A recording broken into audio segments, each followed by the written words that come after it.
जय हिंद दोस्तों, ज्ञान आश्रम में आप लोगों का स्वागत है।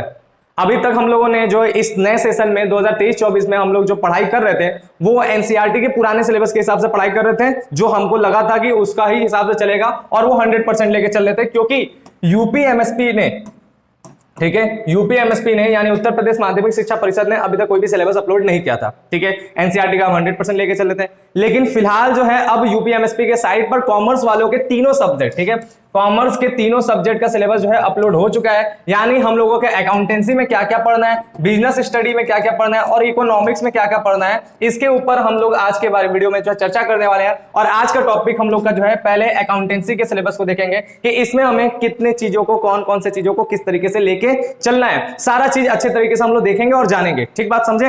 तो चलिए हम लोग शुरू करते हैं आज की वीडियो को। हमारा जो है क्या क्या चीजें चलने वाला, और ये जो हम पीडीएफ लेके आने वाले हैं ये यूपी एमएसपी के साइट पर आपको मिल जाएगा। ठीक है, तो चलिए देखिए क्या क्या पढ़ना है।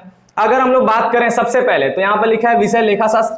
लेखा शास्त्र का मतलब ही होता है अकाउंटेंसी। ठीक है, तो ये अकाउंटेंसी का सिलेबस है, बात समझे। और अकाउंटेंसी में ये किसका है? क्लास 12 वालों के लिए, अभी क्लास 12 का बता रहे हैं। ठीक बात, उसके और भाग एक, हम लोग का अकाउंटेंसी दो भाग में बटा है। कौन कौन सा? एक भाग एक है, दूसरा भाग दो है। भाग दो में हम लोग कंपनी से रिलेटेड जो है चीजें देखते हैं, वित्तीय विवरण देखते हैं। ठीक है, तो पहले भाग एक देखते हैं। भाग एक में हमारा सबसे पहला क्या है?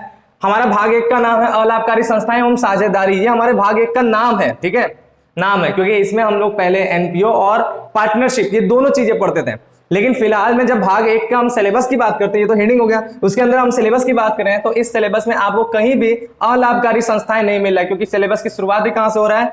साझेदारी लेखांकन से शुरुआत हो रहा है। ठीक है, सिलेबस की शुरुआत कहां? साझेदारी लेखांकन से। यानी हम बात करें तो हमारा जो है एनपीओ चैप्टर, ठीक है, एनपीओ जो हम लोगों ने पढ़ रहा था वो हम लोगों का एनपीओ इस बार के सिलेबस से हट गया है। इस बार एनपीओ नहीं होने वाला है। ठीक है, हम लोग एनसीईआरटी भी हट चुका है, एनसीईआरटी में भी हटा है, इसलिए यहां पे भी हट गया।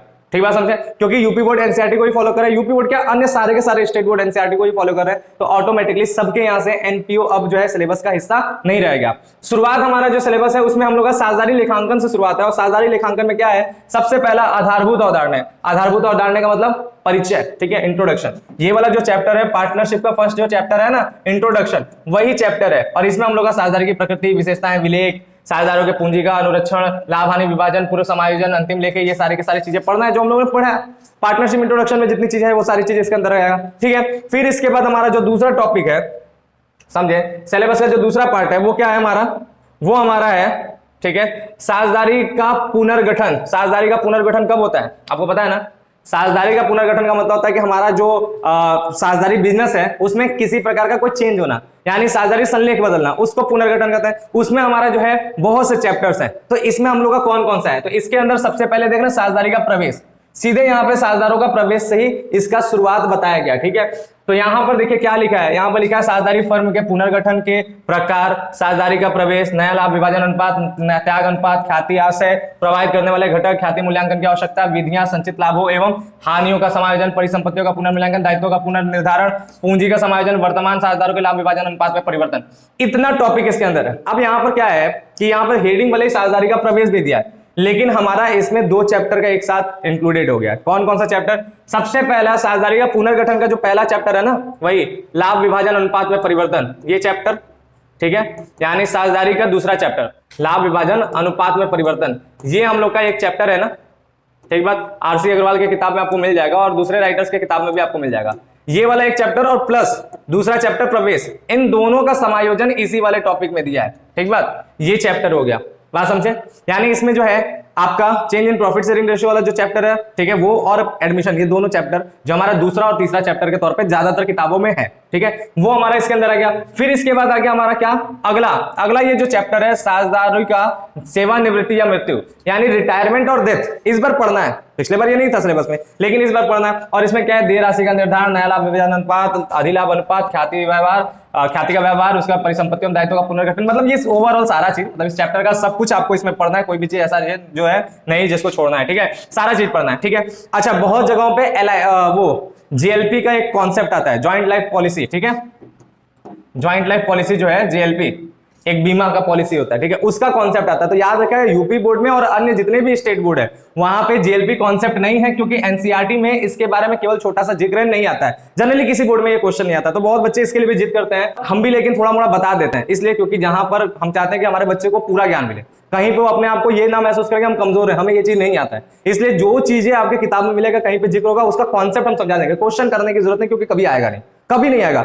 12 में नहीं आएगा, सीयूटी में नहीं आएगा, उसके आगे भी नहीं आएगा, किसी भी जगह पे नहीं आएगा। आप कितना भी बड़ा से बड़ा कॉमर्स का एग्जाम दे लिए, जेएलपी का केवल थोड़ा सा कॉन्सेप्ट के बारे में भले ही पूछा सकता है, उससे रिलेटेड न्यूमेरिकल कभी भी नहीं आते हैं। ठीक बात समझे, ये बात है। तो हम लोग का ये हो गया। और फिर नेक्स्ट हमारा जो है वो साझेदारी फर्म का विघटन, जो हमारा पिछले बार भी सिलेबस में नहीं था, इस बार है, तो इसके बारे में भी हम लोग का साझेदारी का विघटन, फर्म का विघटन, खातों का निपटारा और लेखांकन व्यवहार, ये सब विघटन के बारे में हम लोग को सारा चीज पढ़ना है। तो ये हो गया भाग 1 के बारे में। ठीक है, अब आगे हमारा भाग 2 जब आता है, इसके अंतर्गत हम लोग देखेंगे तो कंपनी खाते एवं वित्तीय विवरणों का विश्लेषण, ये हमारा भाग 2 का पार्ट है। और सबसे पहला है कंपनी की अंश पूंजी, ये जो पिछले बार भी था, कंपनी का आशय, विशेषता एवं प्रकार, बस इतना ही लिखा है। ठीक है, और उसके नीचे यहाँ पर अलग से अंश पूंजी बता दिया। अंश पूंजी मतलब इसमें सारा चीज, ठीक है, आशय एवं वर्गीकरण, अंशों का श्रेणियन एवं प्रकृति, अंशों का निर्गमन और लेखांकन व्यवहार, अंशों का ऋण। मतलब ये देखिए, ये दोनों सेम है, ये दोनों मिलाकर के एक चैप्टर है सभी किताबों में। ठीक है, मतलब कंपनी अकाउंट शेयर ये अलग एक टॉपिक है, इसको आपको पढ़ना है, ये भाग 2 के अंदर आता है। ठीक है, यानी कंपनी अकाउंट शेयर, उसी में ये पूरा बात दिया रहता है, कंपनी क्या है, कंपनी की विशेषता, कंपनी के प्रकार, उसी के अंदर थ्योरी के तौर पे दिया रहता है। इसमें 2 अलग अलग टॉपिक बता के सिलेबस में दे दिया, लेकिन बात वही है, ये दोनों मिलाकर एक चैप्टर है सभी किताबों में। ठीक है, ये पिछले बार था। और ऋण पत्रों का निर्गमन, ये पिछले बार नहीं था, लेकिन इस बार हमको ये भी देखना है, ऋण पत्रों का निर्गमन भी देखना है। जैसे उपखंड 1 लिखा है यहाँ पर, इसमें क्या है, ऋण पत्रों का आशय, प्रकार, ऋण पत्रों में अंतर, अंश एवं ऋण पत्र में अंतर, ऋण पत्रों का निर्गमन, ऋण पत्रों पर ब्याज, बट्टे का अपलेखन, ये सारे के सारे चीज हम लोग को इसके अंतर्गत पढ़ना है। ठीक बात समझे, ये भी हमारा जो है डिबेंचर वाला चैप्टर भी आएगा। ठीक है, अच्छा, ऋण पत्रों का शोधन नहीं लिखा, हमको लग रहा है इस बार भी शोधन नहीं है, जबकि पहले शोधन भी होता था, लेकिन इस बार भी शोधन नहीं है, तो शायद शोधन इस बार भी नहीं पढ़ना है। हालांकि हम शोधन से रिलेटेड थोड़ा मोड़ा जो लॉजिक होता है वो बता देंगे, क्योंकि उससे रिलेटेड न्यूमेरिकल्स आ सकते हैं। ठीक है, जानते हैं ना, यूपी बोर्ड अनहोनी बोर्ड होता है, कभी कभी कुछ भी इसमें आ जाता है। ठीक है, हम इसलिए पढ़ा देंगे उसको जब हम पढ़ाते रहेंगे। ठीक बात। फिर अगला हमारा आता है कंपनी को वित्तीय विवरण, कंपनी का वित्तीय विवरण में अर्थ, प्रकृति, उद्देश्य, प्रकार, उपयोगिता एवं महत्व, ये सारे के सारे सीमाएं, ये सब इसका थ्योरी ही होगा। मतलब कुल मिला के ये हो गया कि कंपनी के वित्तीय विवरण का न्यूमेरिकल नहीं आएगा, जो हर साल आता रहा, कंपनी का बैलेंस शीट बनाना और कंपनी का स्टेटमेंट ऑफ पीएल बनाना। देख लीजिए, न्यूमेरिकल में नहीं है, कैसे बनेगा, लेखांकन की बात नहीं किया है, लेकिन हमको पूरा यकीन है, यूपी बोर्ड है, सुधरने का नाम नहीं लेगा। टीचर्स फिर भी क्वेश्चन देते रहेंगे, भले ही ये सिलेबस में नहीं है, इसलिए इसके ऊपर जो है हम आपको फॉर्मेट याद करा देंगे, एक न्यूमेरिकल करा देंगे, बस एक न्यूमेरिकल।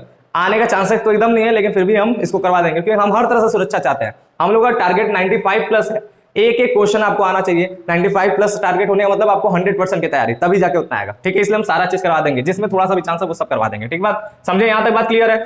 इसके बाद बता रहा है क्या, लेखांकन अनुपात, जो पिछले बार हमारे सिलेबस में नहीं था, इस बार है, बहुत इंपॉर्टेंट है, हद से ज्यादा, सबका हालत खराब हो जाती है ये चैप्टर पढ़ने में, बहुत मजा आता है लेकिन पढ़ाने में, क्योंकि मैथ से रिलेटेड एकदम है, बहुत मजा आता है, हमको तो बहुत ज्यादा मजा आता है पढ़ाने में, क्योंकि मैथ से रिलेटेड लॉजिकल बुद्धि वाला काम वाला चैप्टर है। तो ये भी हमारा आएगा, इससे रिलेटेड बहुत सारे क्वेश्चन एग्जाम में पूछे जाते हैं, मतलब एक लॉन्ग क्वेश्चन तो आएगा ही, साथ ही साथ वेरी शॉर्ट इन समय भी इसके क्वेश्चन आते हैं। ठीक है, तो ये चैप्टर हो गया। और फिर उसके बाद रोकड़ प्रवाह विवरण, जो पिछले बार भी था इस बार भी है, ये हमारा आ जाएगा, उद्देश्य, लाभ, रोकड़ प्रवाह का गणना और रोकड़ प्रवाह विवरण का निर्माण, ये सारा यानी इसका न्यूमेरिकल। ठीक है, तो ये सारे के सारे चैप्टर्स इस बार होने वाले हैं पूरे 100 मार्क्स के लिए। इधर भाग 2 जो है वो भी 50 मार्क्स का है, भाग 1 जो है वो भी 50 मार्क्स है। भाग 1 में आपको केवल पार्टनरशिप मिल रहा है, समझे, केवल पार्टनरशिप, सोचिए 50 मार्क्स का। इस बार पार्टनरशिप का वैल्यू और बढ़ गया। वैल्यू बढ़ने का मतलब है कि इस बार एडमिशन, रिटायरमेंट, डेथ और डिसोल्यूशन, ये 4 जो है, इन सबसे जो है आपको कम से कम 2 न्यूमेरिकल मिलने वाले हैं, इतना इंपॉर्टेंट हो गया। और अगला भाग 2 जो है 50 है, जिसमें शेयर, डिवेंचर और फिर उसके बाद रोकड़ प्रवाह विवरण आता है और लेखांकन अनुपात आता है,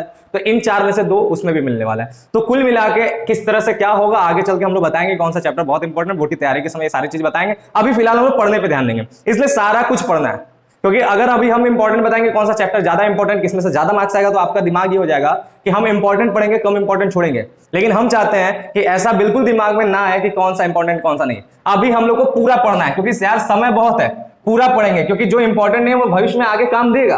ठीक है, इसलिए पूरा पढ़ेंगे। और एग्जाम का जब रिवीजन होता है उसमें हम बताते चलेंगे, ये चैप्टर बहुत इंपॉर्टेंट है, इसका न्यूमेरिकल 100% आएगा, इसका न्यूमेरिकल नहीं आएगा, ये सब बताते चलेंगे। ठीक बात समझे, जैसे जैसे सिलेबस कंप्लीट होगा। और एग्जाम के टाइम हम ये भी बताएंगे कि किस चैप्टर को पढ़ने से आप पास हो जाएंगे। ऐसे बहुत बच्चे होते हैं उस टाइम मिलते हैं जिनको केवल पास होना है, ये भी बता देंगे कि चैप्टर को पढ़ेंगे पास हो जाएंगे, किससे सबसे ज्यादा मार्क्स आएगा। ठीक है, तो ये हो गया हमारा अकाउंटेंसी का सिलेबस। नेक्स्ट वीडियो में हम लोग जो है बिजनेस स्टडी के सिलेबस के ऊपर बात करेंगे। तो मिलते हैं हम लोग नेक्स्ट वीडियो में, तब तक के लिए थैंक यू, बाय, जय हिंद। और सभी लोग इस वीडियो को शेयर कर दीजिए जिनको सिलेबस नहीं पता, जिनको समझ में नहीं आ रहा है कि कौन कौन सा चीज कहाँ कहाँ मिलेगा। ठीक है, तो इसलिए सिलेबस को शेयर भी कर दीजिए। बाय।